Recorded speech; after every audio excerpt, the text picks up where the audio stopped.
ये denser medium है, इसका रिफ्रैक्टिव इंडेक्स है √2, इसका 1। ये नॉर्मल,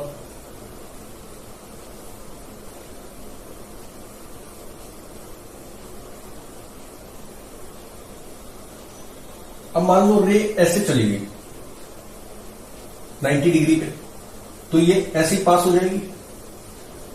फिर मान लो रे गई ऐसे एंगल आई पे, तो रिफ्रैक्ट कहां होगी? अगर ये मीडियम सेम होते तो ऐसे स्ट्रेट चली जाती, लेकिन डेंसर से रेयर में जा रही है तो अवे फ्रॉम नॉर्मल होगी ना। ये नॉर्मल है, ऐसे जाती कुछ नहीं होता, तो अवे फ्रॉम नॉर्मल कैसे होगा? ऐसे। तो रे कैसे जाएगी? रे ऐसे जाएगी। ये एंगल हो गया आर, एंगल ऑफ रिफ्रैक्शन। ये एंगल ऑफ रिफ्रैक्शन हो गया, तो डेविएशन कितना हो? अब ये आई है, ये एंगल ऑफ इंसिडेंस आई, तो ये भी आई हुआ, ये एंगल भी आई हुआ। ये स्ट्रेट लाइन है, ये स्ट्रेट लाइन है।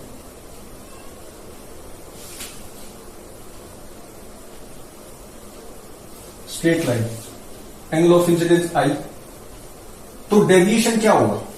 जानी ऐसे चाहिए थी, गई ऐसे है, तो angle of deviation is this, represented by delta is equal to R minus I. तो ये आर माइनस आई आया।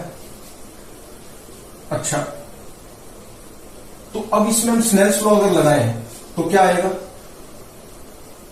√2 या ये म्यू डी लगा लो, इसको mu denser and mu rare. तो चलो √2 लिख लेते हैं, √2 साइन, या अगर हम जनरल बात करें तो mu D sine I is equal to mu R sine R. तो यहां से आई और हमें तो रिलेशन डेल्टा में चाहिए ना, तो डेल्टा और आई में रिलेशन चाहिए, क्योंकि ग्राफ प्लॉट करना है between I and delta. Delta Y axis है और आई पे, तो कैसे करेंगे? आर को रिप्लेस करना, आर को यहां से रिप्लेस कर देते हैं, स्नेल्स लॉ यूज किया।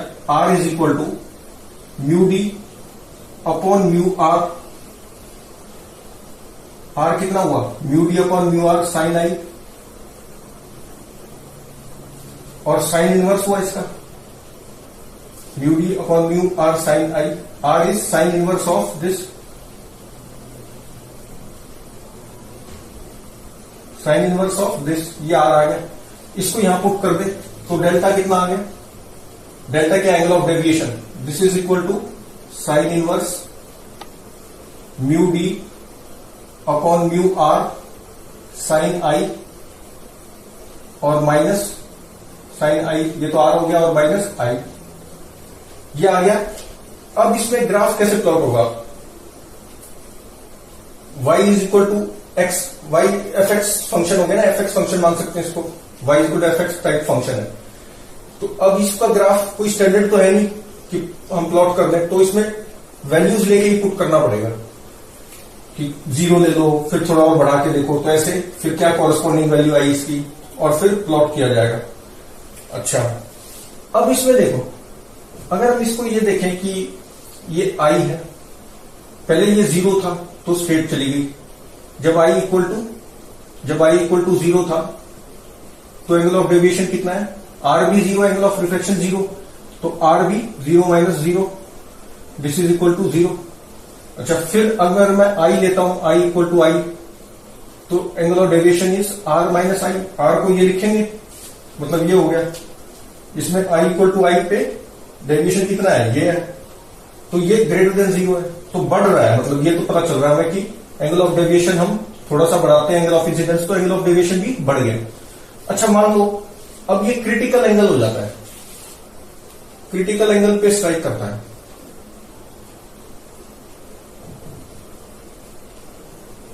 ये मान लो बढ़ाते गए तो ये क्रिटिकल एंगल पे स्ट्राइक किया, तो ये रे एमर्जिंग ऐसे होगी,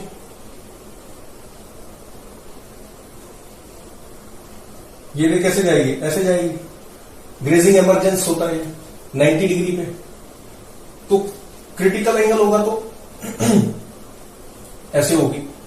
अच्छा, अब थोड़ा सा भी मैं बढ़ाऊंगा क्रिटिकल एंगल से, यहां पे भी क्रिटिकल एंगल आई की जगह सी पुट कर देंगे, एंगल ऑफ डेविएशन मिल जाएगा। ये ऐसे जानी चाहिए थी ना, और गई कैसे है, यहां पे अगर हम क्रिटिकल के लिए देखें तो आर माइनस आई, और आर कितना हो गया, एंगल ऑफ रिफ्लेक्शन यहां पे कितना है 90 डिग्री, तो पाई बाय 2 माइनस सी, आई कितना है सी, तो एंगल ऑफ डेविएशन कितना है पाई by 2 minus C.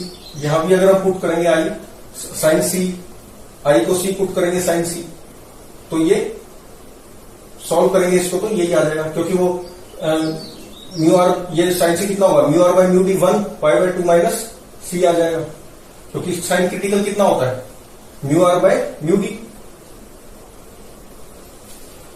Mu R by mu D sine inverse of mu R by mu D. अच्छा, तो ये सॉल्व करेंगे तो यही आएगा। तो अब थोड़ा सा अगर मैं बढ़ाता हूं, मतलब क्रिटिकल पे भी यही डेफिनेशन हुई, अब सी क्रिटिकल एंगल से थोड़ा सा बढ़ा दूं अगर मैं, तो कैसे आएगा graph, just greater than C, ये जो एंगल है just greater than angle C है, जस्ट एंगल ऑफ इंसिडेंस कितना है just greater than angle C, तो अब क्या होगा कि ये TIR हो जाएगा, टोटल इंटरनल रिफ्लेक्शन, और this angle is equal to this angle.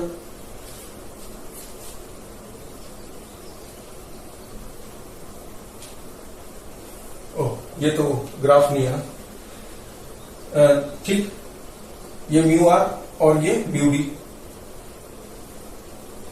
तो ये बहुत ज्यादा, ये तो हल्का सा बढ़ाया है मैंने, हल्का सा बिल्कुल, जैसे मान लो ये 30 डिग्री है क्रिटिकल, तो मैंने 31 किया बस, या 30.2 किया, तो ये एकदम से यहां से कहां पहुंच गया इस एंगल के इक्वल, तो बहुत ज्यादा बढ़ गया।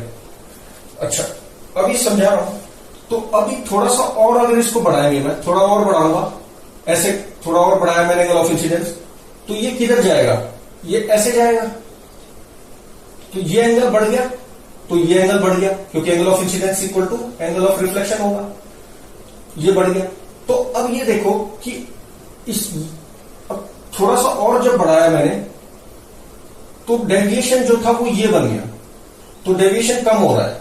अच्छा, थोड़ा और बढ़ाऊंगा, मतलब क्रिटिकल से थोड़ा सा बढ़ाया तो डेविएशन बहुत ज्यादा बढ़ गया, ठीक, लेकिन उसके बाद जब बढ़ाता गया तो एंगल ऑफ डेविएशन कम हो रहा है, बिकॉज रे ऐसे जा रही है, और ये रे ऐसे इधर की तरफ आ रही है, और बढ़ाऊंगा तो ये और इधर आ रही है, और ये रे और इसके पास जा रही है, तो डेविएशन जो है वो कम होता जा रहा है, ये है ना डेविएशन, तो ये है, ये कम होता जा रहा है। और जब ये बिल्कुल 90 डिग्री पे अगर मैं रे ले लूं, तो फिर ये ऐसे की ऐसी चली जाएगी, क्योंकि angle of incidence equal to angle of reflection होना चाहिए, तो फिर यहां पे अल्टीमेटली एंगल ऑफ डेविएशन क्या हो गया, 0 माइनस 0 इज इक्वल टू 0, और sorry 90 minus 90 is equal to 0, क्योंकि this minus this, angle of R और आई बराबर हो गए 90-90, तो ये 0 आ गया। तो एक बार तो बहुत ज्यादा बढ़ा और फिर कम होता गया, और कम होके 0 ही हो गया। तो अगर हम ग्राफ प्लॉट करें, अच्छा, अब ये जो यहां पर एंगल ऑफ डेविएशन क्या है, यहां अगर हम डेविएशन देखें तो ये पाई बाय 2 माइनस सी, और फिर इसके थोड़ा सा बढ़ाते ही ये TIR होगी ना, क्रिटिकल एंगल से जस्ट बढ़ाया हमने, तो TIR होगी, ये just greater than critical angle है, तो ये ऐसे हो जाएगा, तो इसमें this angle equal to this, ये आई है तो ये भी आई है, तो ये ऐसे जाना चाहिए था, तो ये कितना हुआ डेविएट कितना हुआ, pi minus four I greater than critical angle C, delta is equal to pi minus 2i, और ये देखो आई बढ़ता जाएगा, आई बढ़ाते जाएंगे तो ये, और फिर जब आई में पाई बाय 2 ही ले लूंगा तो ये डेल्टा 0 है, देखो पाई बाय 2 लिया तो ये 0 ही आ रहा है।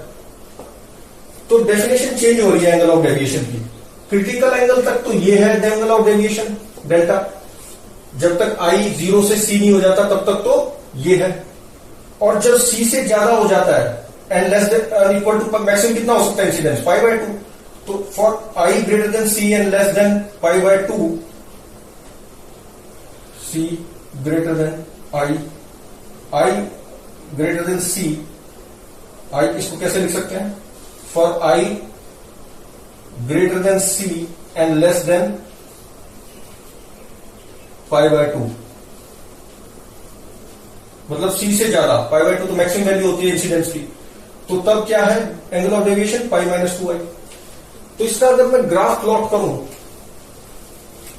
तो कैसे आएगा? दो डेफिनेशन है, एक तो क्रिटिकल एंगल तक और एक क्रिटिकल एंगल से ज्यादा। ये I है, ये एंगल ऑफ डेविएशन है, ये क्रिटिकल एंगल मान लो। तो क्रिटिकल एंगल तक तो एंगल ऑफ डेविएशन क्या है? ये है, 0 है तो I = 0, तो ये 0, तो यहीं से स्टार्ट हुआ। और जब C है तो ये कितना आया था? π/2 - C, तो ये π/2 - C, इस पर कितना है ये। और हमने ये देखा था कि I से जब C से I 0 से बढ़ाते गए C तक गया तो ये एंगल ऑफ डेविएशन इंक्रीज कर रहा था। तो ये ग्राफ कुछ ऐसे बनता है।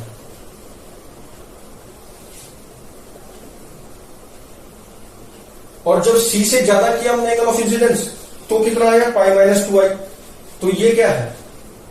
और I जब π/2 होगा तो मैक्सिमम I कितना हो सकता है? π/2।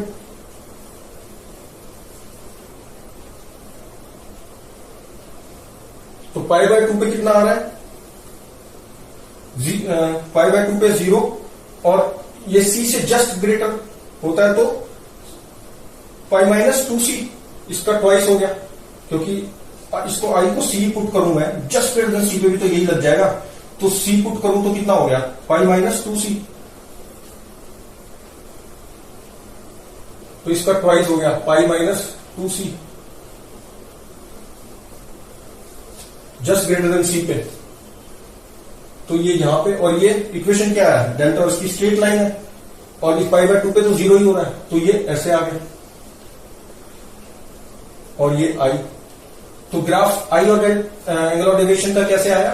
C तक तो ये, और C से π/2 तक जब एंगल ऑफ इंसिडेंस है, C से थोड़ा से ज्यादा पे बहुत ज्यादा बढ़ गया, जैसा कि हमने देखा था। ये देखा था ना हमने कि पहले तो क्रिटिकल एंगल पे यहां से ग्रेजिंग एमरजेंस था, लेकिन जस्ट ग्रेटर करते ही ये फिर angle of incidence equal to angle of reflection हो जाएगा, लॉ ऑफ रिफ्लेक्शन फॉलो करेगा ना, तो इसलिए बहुत ज्यादा बढ़ गया, वो ये पॉइंट है।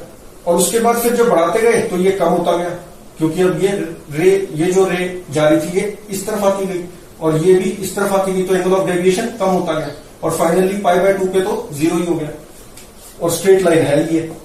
तो ये ग्राफ बन गया। अब इस ग्राफ से दो चीजें हम सीख सकते हैं। क्वेश्चन क्या होता है? दो तरह से गिवन होता है, दो तरह से क्वेश्चन पूछा जाता है। या तो एंगल ऑफ डेविएशन दे देंगे और पूछेंगे कि एंगल ऑफ इंसिडेंस बताओ, या एंगल ऑफ इंसिडेंस दे देंगे और पूछेंगे कि डेविएशन बताओ कोरस्पॉन्डिंग। डेविएशन दे दिया तो कोरस्पॉन्डिंग इंसिडेंस बताओ।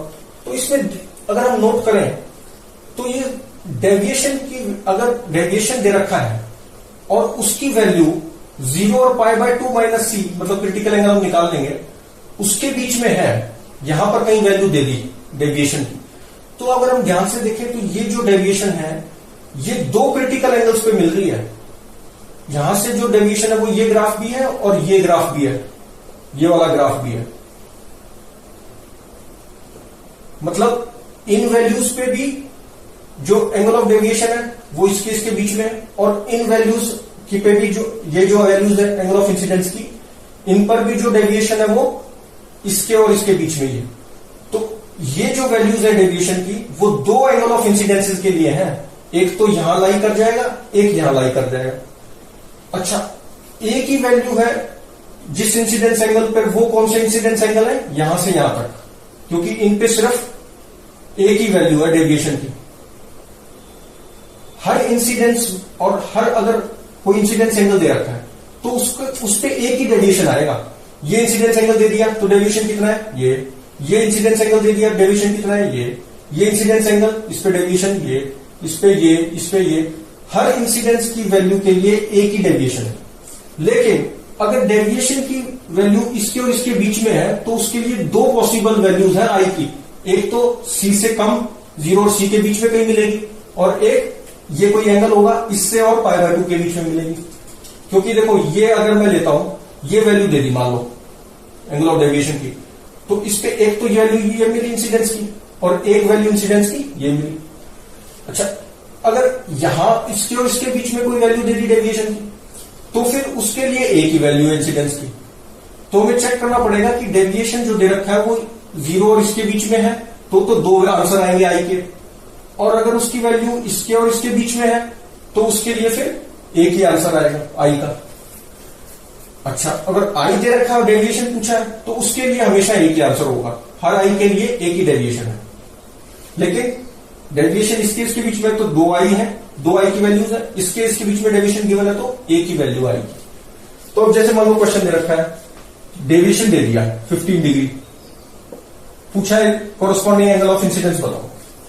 रे तो भाई अपने डेंसर से रेयरर की तरफ जा रही है, ये डेंसर मीडियम है, ये रेयरर है, इसका म्यू दे रखा है √2 है मान लो, और ये 1 है, डी जो है वो √2 है, रे ऐसे जा रही है। एंगल ऑफ डेविएशन दे दिया 15 डिग्री, पूछा यह है कि एंगल ऑफ इंसिडेंस बताओ कॉरस्पॉन्डिंग। तो अपना वही तरीका, ये निकाल लो पहले, डेविएशन दे रखा है ना, तो देख लेते हैं कि यहां लाई कर रही है ये वैल्यू या यहां लाई कर रही है। तो क्रिटिकल एंगल कितना होगा, साइन इनवर्स, पहले तो क्रिटिकल निकालो क्योंकि ये निकालना है तो सी की जरूरत पड़ेगी। तो sine inverse mu R upon mu D कितना है √2, तो ये आ गया 45 डिग्री, सी आ गया 45 डिग्री, π/2 माइनस सी कितना होगा 45 ही हो गया ये, क्योंकि सी कितना है 45, 90 माइनस 45 डिग्री। ये वैल्यू कितनी है 45, दे कितना रखा है 15, तो मतलब ये वैल्यू इसके और इसके बीच में लाई करगी, तो इसका मतलब एंगल ऑफ इंसिडेंसेस की 2 वैल्यूज आएंगी। तो साइन लॉ से क्या कह सकते हैं हम, ये होता है ना हमारे पास, एक वैल्यू तो इससे आ जाएगी और एक वैल्यू किससे आएगी क्रिटिकल के, ये देखो एक वैल्यू तो यहां तक आएगी, यहां पे कौन सा लगता है ये, क्योंकि यहां पे रिफ्लेक्ट हो रहा है, दूसरे मीडियम में जाती है, क्रिटिकल से ज्यादा होता है तो TIR होती है। TIR के लिए हमारा डेल्टा क्या होता है, एंगल ऑफ डेविएशन π-2i। तो 2 वैल्यूज निकाल लेंगे आई की, एक यहां से एक यहां से, तो ये कितना हो गया 15, R कितना हो गया, R अगर हम देखें तो म्यू √2 है, √2 sine R is equal to 1 sine I, यही हुआ ना। यहां से अगर हम करेंगे तो ये कितना हुआ R और ये सॉरी ये हुआ I और ये हुआ R, तो √2 sine R is equal to 1 sine, इसको I करोगे ना I, और 1 साइन R, निकालना क्या है R कितना हो गया, R is equal to sine inverse √2 sine I, ये हो गया R, तो ये आ गया साइन इनवर्स √2 साइन I और माइनस I इधर चला गया तो कितना आ गया 15 प्लस I, और ये साइन इनवर्स को इधर ले गए तो साइन आ गया, is equal to √2 sine I। अगर इसमें हम I कितना आ रहा है चेक, अगर इसको सोल्व करेंगे तो हमारा I कितना आ जाएगा 30 डिग्री, जो चेक कर सकते हैं। साइन 30 करूंगा मैं तो कितना हो गया ये 45 1/√2, साइन 30 इज 1/2, तो √2 से मल्टीप्लाई करूंगा तो 1/√2 सेम आ गए, तो I is equal to 30 degree आ गया यहां से। एक दूसरी वैल्यू यहां से निकलेगी, angle of deviation 15 π-2i, 2i is equal to 180 minus 15, कितना आ गया 165, I is equal to upon 2 82.5 degree. तो 2 वैल्यूज मिल गई और ये हमें यहां से पता भी चल गया। अच्छा, और देखो अब मान लो एंगल ऑफ इंसिडेंस दे रखा है, एंगल ऑफ इंसिडेंस दे दिया 60 डिग्री और पूछा है कि भाई डेविएशन बताओ। तो हर आई के लिए तो एक ही डेविएशन है ना, कोई भी आई ले लो 0 से π/2 तक, तो डेविएशन तो उसके अकॉर्डिंग एक ही आएगी। तो आई मान लो 60 डिग्री दे रखा है, म्यू आर और म्यू डी अपने यही 1 और √2 है, तो ये कौन सा यूज होगा? अब हमें ये देखना है कि क्रिटिकल एंगल क्या है। क्रिटिकल एंगल कितना है हमारा? 45 डिग्री। और ये आई कितना दे रखा है? क्रिटिकल से ज्यादा है। तो देखो क्रिटिकल से ज्यादा है आई, तो कौन सा डेफिनेशन यूज होगी? ये वाली। ये क्या था? पाई माइनस 2i वाली। और ये कौन सी है? r माइनस आई वाली। और r हम स्नेल्स लॉ से निकाल के पुट कर देते हैं, वो साइन इनवर्स में आ जाता है। तो ये आया हमारा 45 डिग्री।